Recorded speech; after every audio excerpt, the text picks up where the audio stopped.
So yun mga idol, update ko lang kayo, no. So yung customer natin na kung yung napanood yung video na nagpunta dito is, at nagbigay ng cash mga idol, no, para magpagawa ng 4 kilowatt. So yung item niya mga idol is andito na po yung battery na in order niya. So ito po yung battery, papakita ko sa inyo, no. So ito yung klase ng battery mga idol. So kina-charge natin, no. CST Energy po yung battery niya na 100 Ah mga idol. Meron po yung Bluetooth, no. So, ang kagandahan sa merong Bluetooth mga idol is makikita nyo kung gaano katagal yung battery. So, ipapakita ko sa inyo sa apps mga idol. Meron lang kayo da-download na apps para makita nyo kung gaano katagal yung battery. So, no? So ito po yun yung apps nya. Ayan. So, CST na energy na battery mga idol. So, meron siyang 30%. So, may makikita ka ditong total watts, total power, battery status, and po charging, no?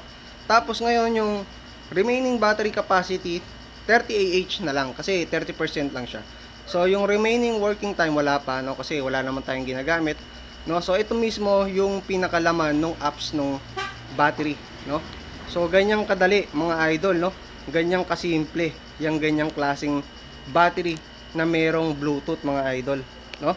Kaya kung gusto niyo rin magpagawa ng gantong klase or pa-order ng gantong klaseng battery, pwede naman kayo maka-order sa online mga idol, no? So pagka nagpagawa kayo sa akin mga idol, pwede din nating isabay yung battery, no?